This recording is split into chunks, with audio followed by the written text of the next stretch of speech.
without the formation of ice crystals. Normally, if you freeze something fresh, water within its cells expands as it crystallizes, damaging the cell membrane. Membrane. Cass, however, works differently. The object to be frozen is supercooled using magnetic fields and then frozen instantly and uniformly, giving ice crystals no time to form. It was originally developed for the preservation of food, as an alternative to the normal freezing process. Now, however, there are rumors that it can be used for other things. No, I don't want to be in one of those sequels. Take your pants off, but I like my pajamas. They're comfy. What do you mean, other things? Well, there are obvious medical uses, but perhaps also space travel. Space travel? Are you serious? Surely you've heard of suspended animation. Cryogenic freezing? It's a fairly common idea in science fiction books and films. People are sometimes frozen for especially lengthy journeys through space. That was when Junpei understood what Ace was suggesting.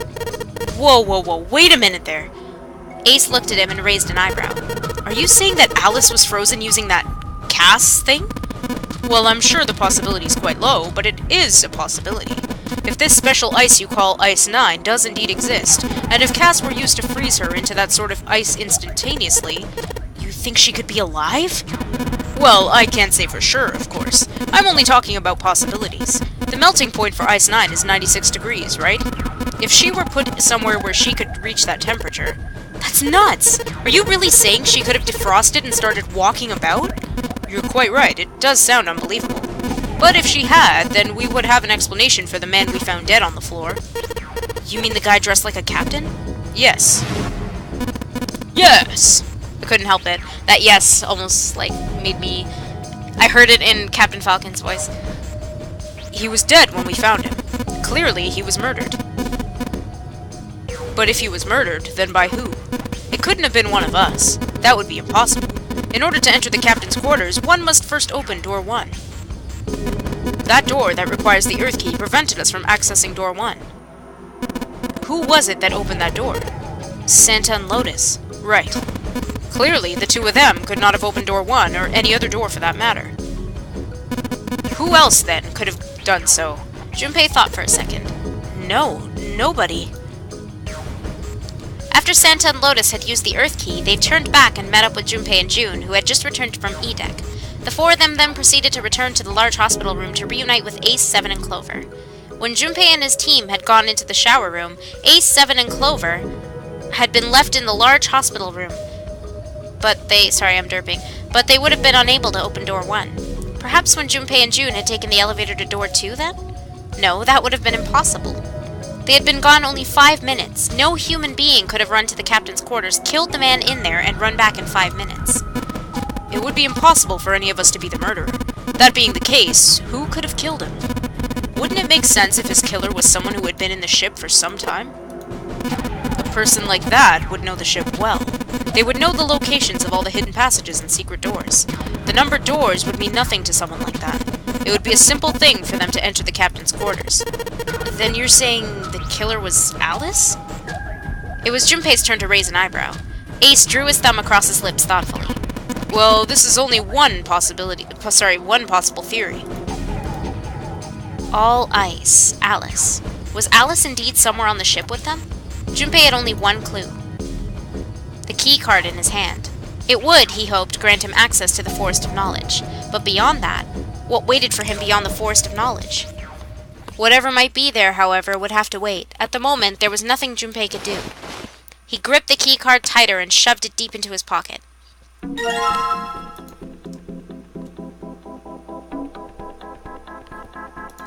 Maybe. 7 and Ace. Oops, no, I didn't mean to pick that. I meant to go back. Let's go back.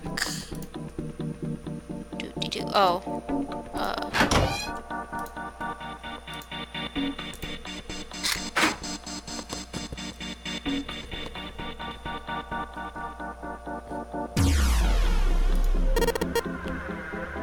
Here we go again.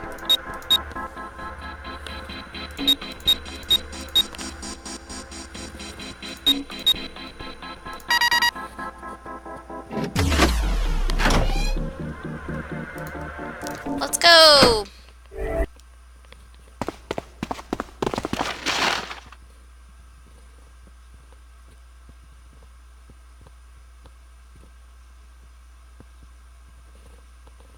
Okay, so we should be well on our way here. Where's Clover? Clover's got stuff in her pocket. A note. A note? Yeah. I found it in the pocket of the guy with the captain's clothes. It said something about the darkness of the sinister hand or something. What the hell? Let me see it. But Junpei wasn't going to get to see it. From the other end of the hall, he heard Ace's voice. Hey, Junpei! Clover! What are you two doing? Hurry up! Clover shrugged. I'll show it to you later, alright? Come on, we gotta hurry. I can understand why some of you may feel a bit uneasy after watching the last ending and seeing this scene. You're probably like, what the heck? Before Junpei could protest, she was gone. Around the corner and off down the long stem of the L. A note? A note. Junpei was curious. He just hatched a Patamon. Oh, I love Patamon! Patamon and Gatomon are like my favorite Digimon. I mean, I'm still trying to relearn all of them now that I'm rewatching it, but I always remember that Patamon and Gatomon were always my favorite. But there was something else that bothered him. Her pocket had been bulging far more than it would from just a note. Junpei did his best to convince himself that it would make sense later and ran off after Clover. Oh, I know that. I just meant I'd understand why some of you guys would feel uncomfortable after what we just witnessed. Oops, I skipped that, I'm sorry. It was just what he'd expect to see after reading the map. His IC... Oh, I read this already, so I can skip it, right? Yep. Whee! They reached B deck at the same time. Okay, suddenly can't skip. Junpei! Clover! June's face was excited. Something had happened, that much Junpei could tell by simply looking at her. What's up? Given their situation, he was not inclined to be excited about sudden developments. June, however, couldn't contain herself. We found it! Found what? We found it! What did you find? The last door! We found door 9. Sorry, I had to burp. In June voice. What? Come on, just follow us. We'll explain on the way. Okay, let's go. Seven turned and jogged off down the stairs. The rest followed. We finally made it. The relief and excitement in her voice echoed what each of them felt. Yeah, it's finally time. Junpei wasn't quite ready to believe they really had done it. At least not yet. Sorry, I just derped that line. Still, if everyone said that it was door 9, then it probably was. He could feel his heart racing. A mixture of anticipation and fear ran through his veins, and he could feel his legs shaking. He was doing his best to maintain a sense of healthy skepticism, but he couldn't deny that the prospect of escape was an exciting one. But there was one thing he couldn't get off his mind. The numbered door could only accommodate between 3 to 5 people. There were 7 of them on their way to the door. On their way to door 9. Derp derp. What is even... That meant that even in the best case scenario, there would be 2 of them who would have to stay behind. 2 people. He didn't have any solutions to that problem yet, but he was desperately hoping one would present itself. Junpei looked over at the clock. She apologized. Junpei looked over at the clock. I read that already. Whoops. The hands indicated that it was 4:30. They had 90 minutes before their time was up. Hey! Junpei! June! What the hell are you two doing? Hurry it up! Santa's voice jolted Junpei out of his reverie. Let's go, Junpei! June took off down the stairs, jogging as quickly as she could. Junpei followed. If you're jogging as quickly as you could, are you not running? Just a question. Just wondering. Pretty sure if you're jogging as quickly as you can, you're just full out running. I should save soon.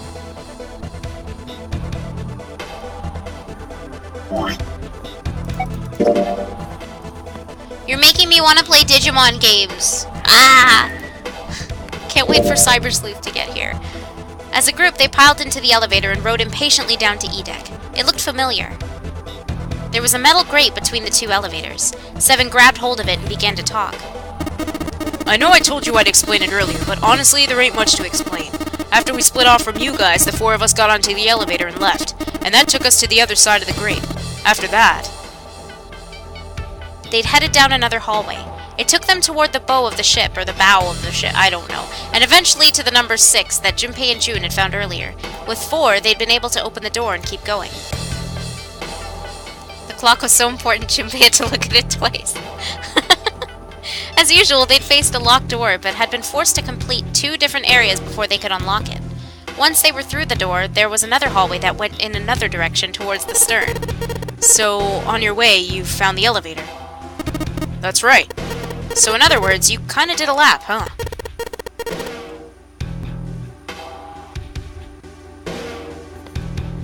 You came from that side to this side. Yeah. With that settled, Junpei looked around. So, where's the number 9 door?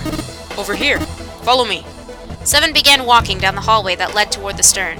Junpei and the others broke into a jog to keep up with him. Please don't mind the fact that 7 and Ace totally sound the same and like all of my guy voices suck. Okay, thanks.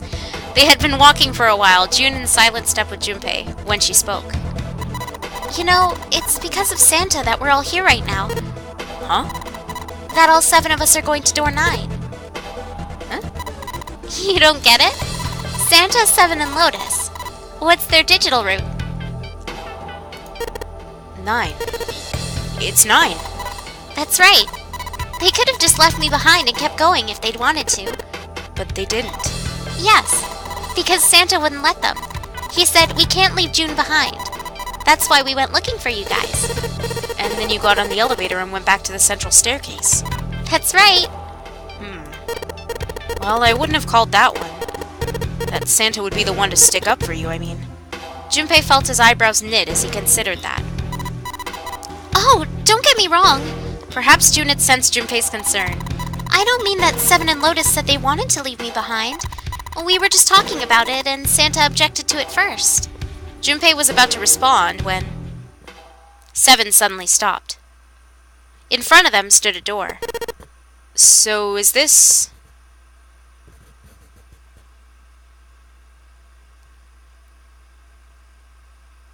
Aw, thanks, Omni.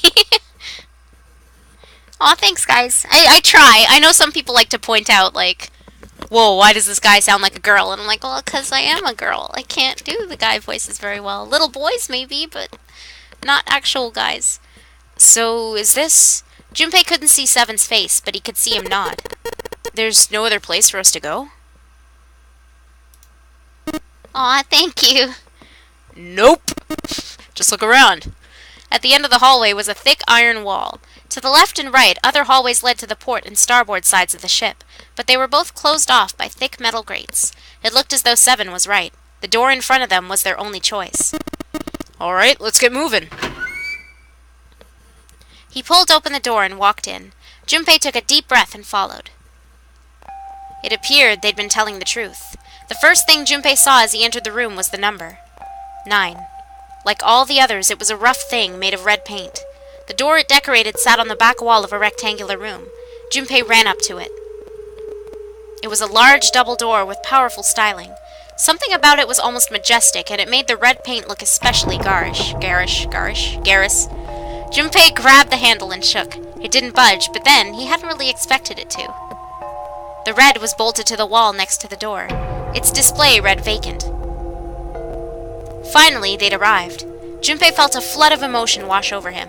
He felt a chill down his back, and his chest tightened even as his blood began to boil. He was about to speak when... Junpei, look behind you.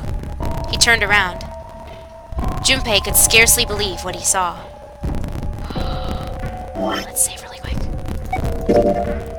Why does this girl sound like a girl? It makes no sense. Honestly, I've gotten that question before, though. Maybe people don't notice that I'm voice acting, so they think it's the characters? I don't know. A door and a 9. There was another one. Hey, what the hell? What the hell's going on here? His words came slowly. No, they didn't. And his brain struggled to understand what he'd seen. On shaky legs, he made his way to the second 9. It was a small door set parallel to the door they'd come through, but in the other corner of the room. 9. There was no mistaking the number, and if any more proof was needed, a red was bolted to the wall near the door. He grabbed the handle and shook the door, not because he expected it to open, but because he had to make sure it was real.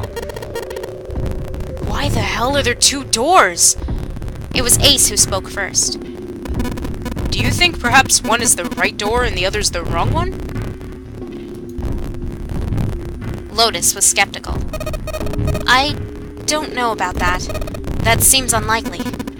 What makes you say so? Well, think about all the rooms we've been through so far. They're full of puzzles, but there are always hints about how to solve them. I'm pretty sure there aren't any rooms where we had almost had it. Almost! But then my boobs got in the way.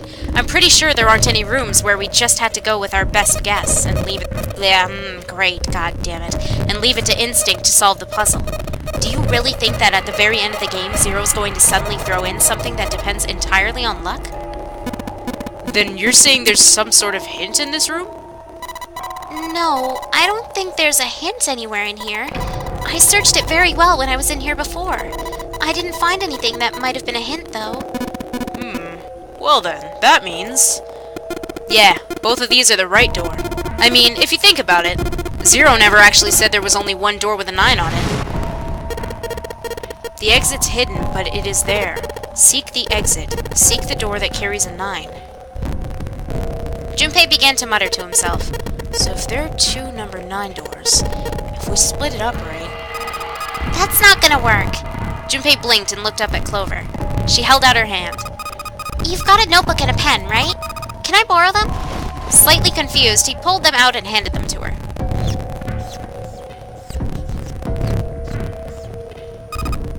Look at this. Clover opened the notebook to a blank page and set it down on the desk. Everyone else gathered around her and watched as she wrote down a series of numbers.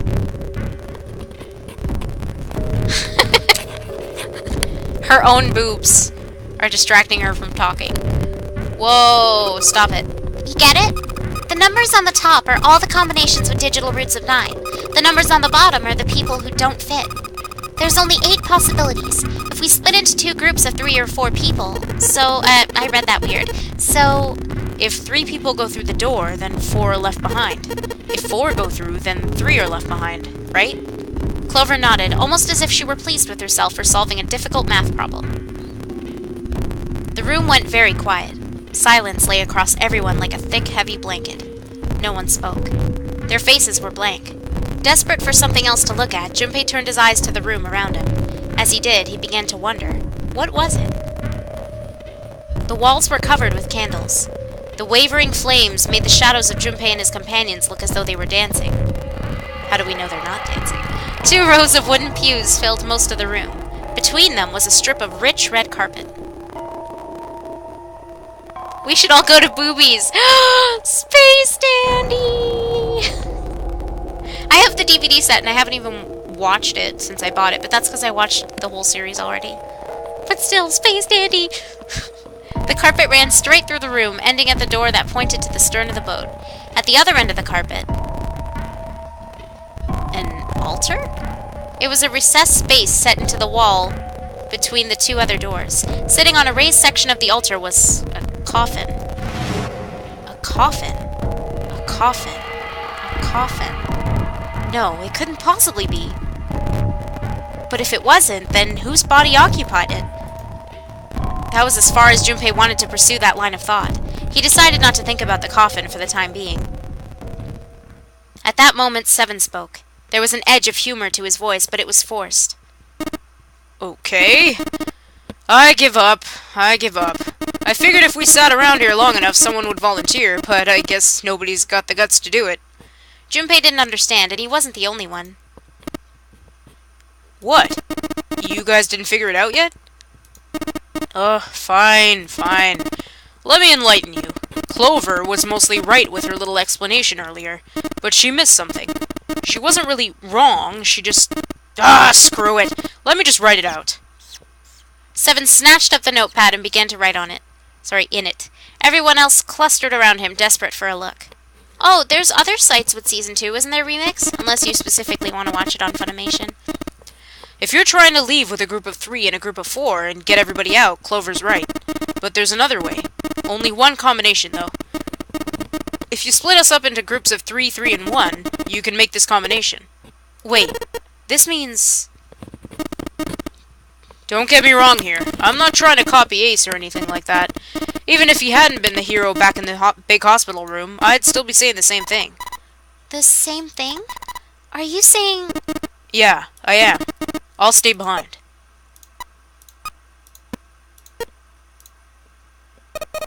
Why are you acting so heroic all of a sudden? Are you some kind of idiot? Lotus was the first to speak.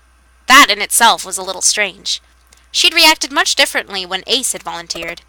I'm completely against this. I'll be goddamned if I'm gonna have to owe you for getting out of here. The rest of them began to speak all at once. I'm against it too. I don't want to leave Ace behind. I didn't want to leave Ace behind, and I don't want to leave you either. I don't like that idea. There's gotta be other options. I disagree as well. I can't say I care much for you being the hero. Finally, they quieted down. Junpei looked at Seven. That place you meet Leliana? Oh, you meet Leliana in a tavern. But you mean like the chantry stuff, the altar thing?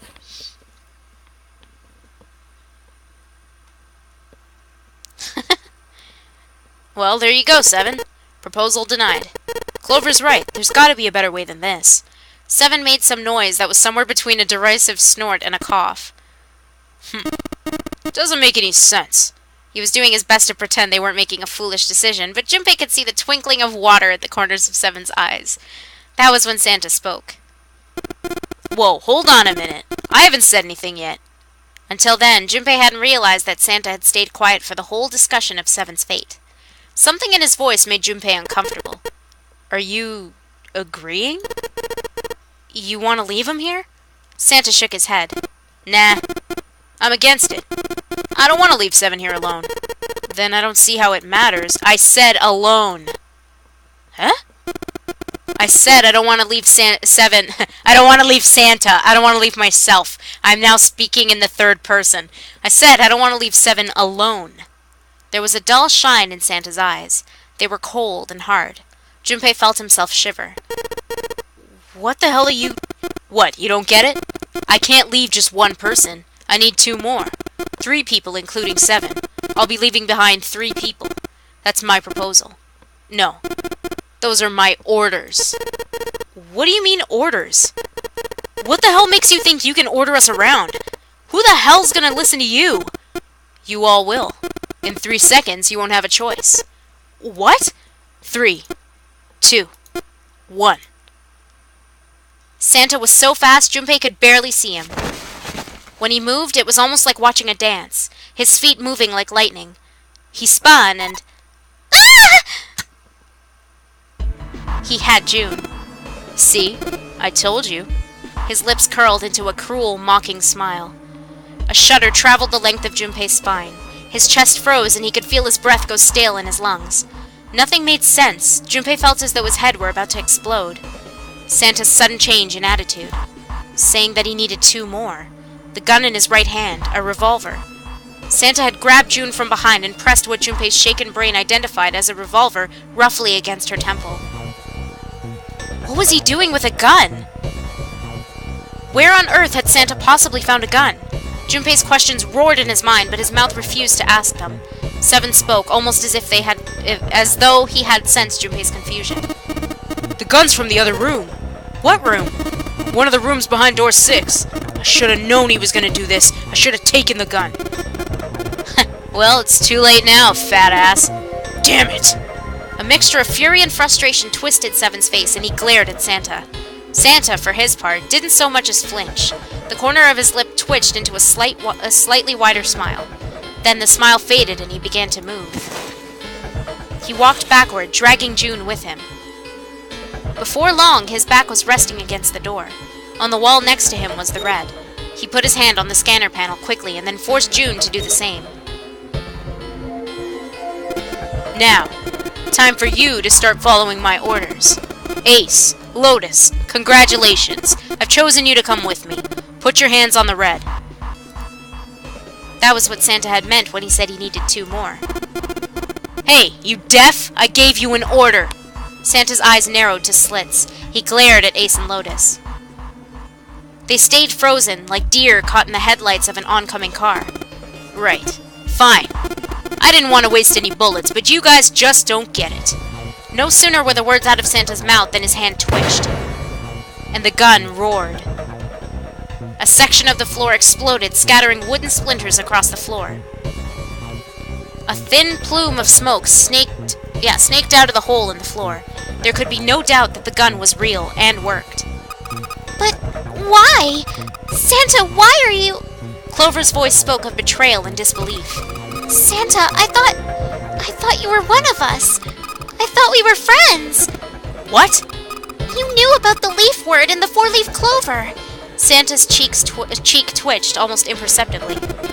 What the hell is that shit? I've got no idea. You're lying! Shut up! Just shut up, you stupid bitch!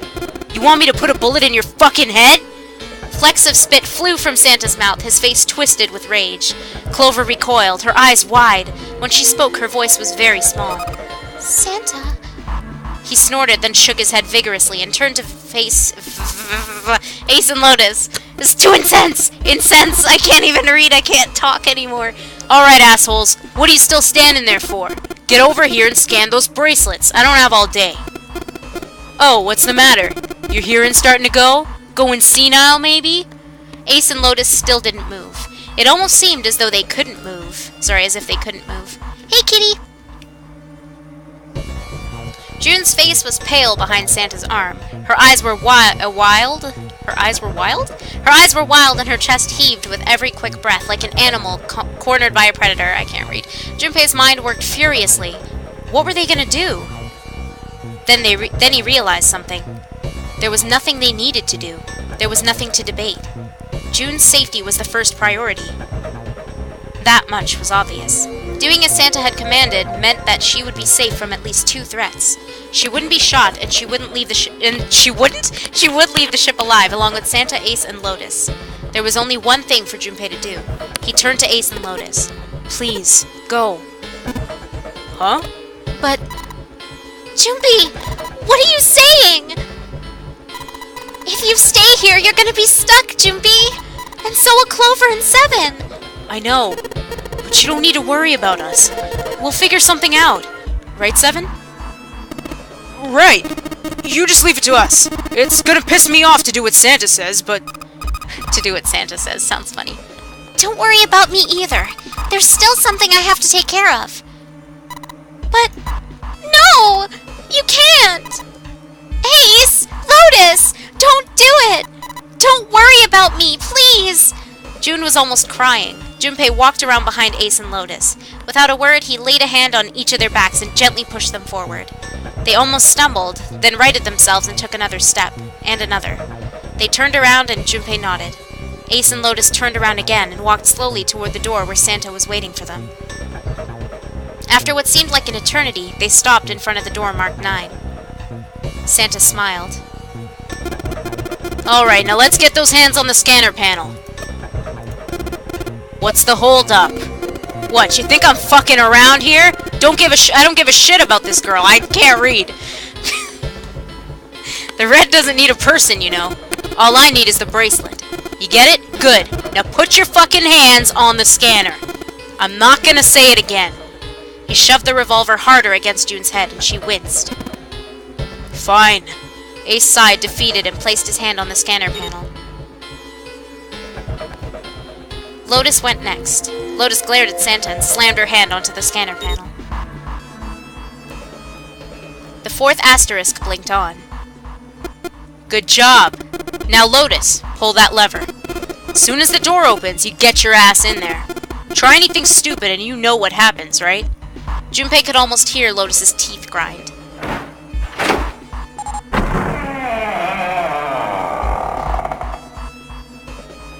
The door slid open.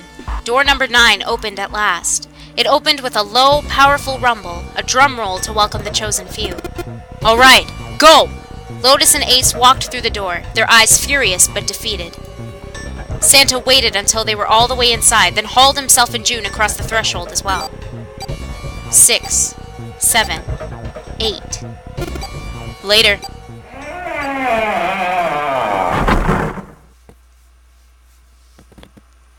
After exactly 9 seconds, the door swung shut. The gust of air it created caused the candles on the altar to flicker and die. The room fell silent. Junpei, Clover, and Seven had been left behind. Clover looked down at her hand and traced with her finger the faint blue veins that crisscrossed them. Seven shoved his arms into the front of his overalls, not overhauls, what the shit, and scratched his stomach. No one spoke. Silence made the air feel thick and oppressive. Desperate for something, anything to occupy his mind, Junpei walked to the larger of the 2 9 doors. Derp. He stood in front of it and looked at the red. It read engaged. He moved to the smaller door.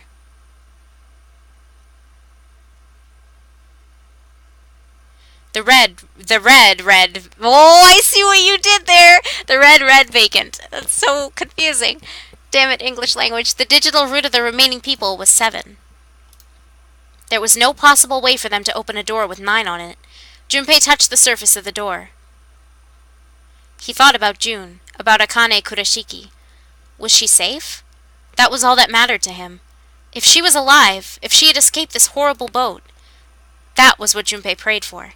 7 came up next to him. He pulled off his hat, scratched his head, and sighed. So, what do you want to do, Junpei? What do you mean, what do I want to do? What can we do? 7 opened his mouth to respond when a noise echoed through the room. Does it make you well, I think you'd know the answer to that one, but, you know, there's nothing wrong with it, but, you know. Someone was pounding on something vigorously. It wasn't mechanical, it was certainly human. Junpei and 7 looked at one another.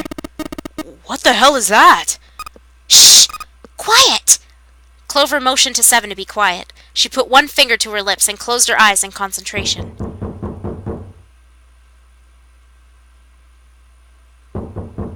The 3 of them listened, trying to determine where the sound was coming from. Where was it coming from? I don't know, maybe from the coffin? Could it be...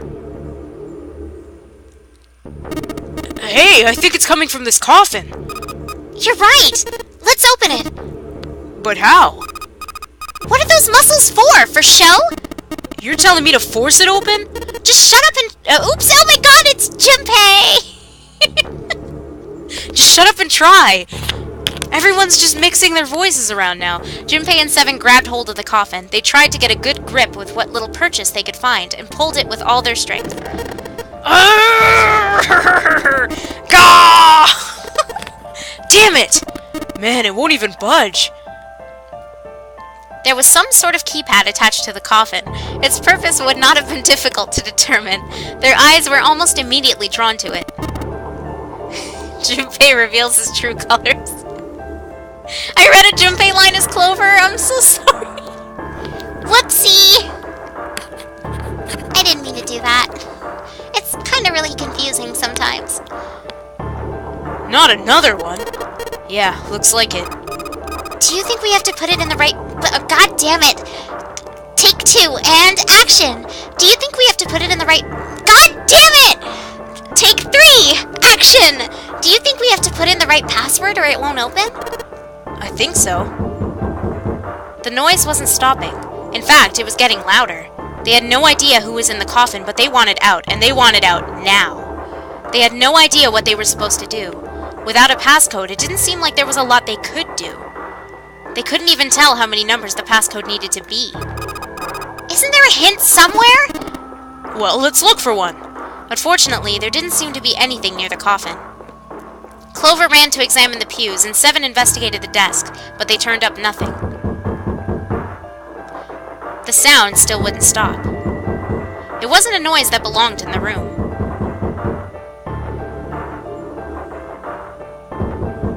Oh, I need a sneeze. What was the passcode? What was Junpei supposed to do? How was he supposed to figure it out? Sorry. Sorry. He needed something.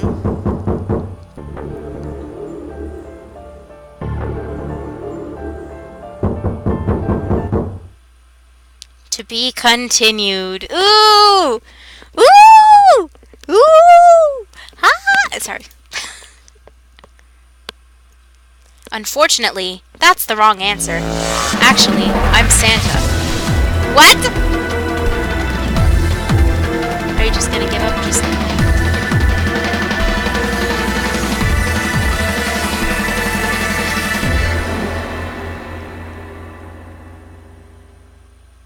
Ooh. Oh man, 2 more endings, 2 more. Well, technically 1 more. Uh.